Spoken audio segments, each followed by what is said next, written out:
Our goal is to free Kashmir. India, which was The opposition parties have nominated. World Cup final winning teams. Rafa Varane. Down at his feet. He's a genius.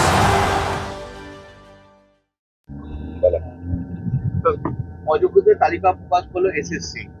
School জাতীয় কমিশনে 1804 জনের নাম প্রকাশ করলো।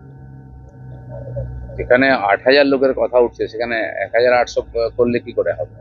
সেই 8,000 যে নাম, বিশেষ করে যারা যোগ্যরা আন্দোলন করছেন তাদের কাছে যে লিস্ট আছে সেটা নিয়ে ভেরিফিকেশন করা উচিত, সরকারের যে তথ্যের সঙ্গে মিলিয়ে রাখা উচিত, তবে গিয়ে ঠিক হবে এবং কোর্টের সামনে সেই বিষয়টাই রাখা উচিত যুক্তিসঙ্গতভাবে।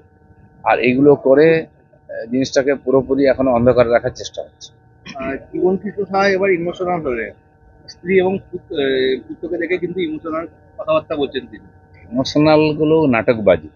ওনার মনে হয়নি যেসব লোকের কাছ থেকে টাকা নিয়েছেন, যারা জমি বাড়ি বিক্রি করে চাকরির জন্য টাকা দিয়েছে, নিজের ছেলে মেয়েদের ভবিষ্যতের জন্য সর্বস্ব দিয়ে দিয়েছে, তার মধ্যে অনেকের চাকরি হয়নি, অনেকের চাকরি হওয়ার পর চলে গেছে, এছাড়া যতভাবে মানুষকে লুট করার করেছেন, তাদের ঘর সংসার, তাদের স্ত্রীর পুত্র নাই, তাদের ইমোশনালের গুরুত্বটা উনি বোঝেননি একদিন।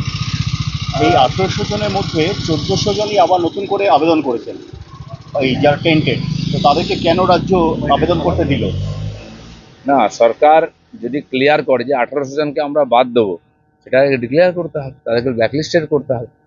আপনারা এদিকেও আছেন, আপনারা ওদিকেও আছেন।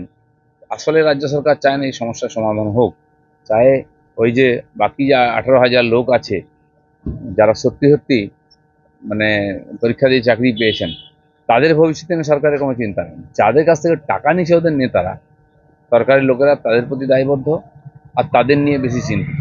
সেই জন্য চাকরি যদি ওদের হয়ে যায় তাহলে এরা ফাঁকায় পড়ে যাবে, তখন এরা এসে ওদের নেতাদের কলার ধরবে, তাই তারা সমস্যার সমাধান চান। দুর্গাঙ্গনের জন্য এবার নিউটনে জমি চিহ্নিত করছে, কি বলবেন? ভালো কথা, হোক।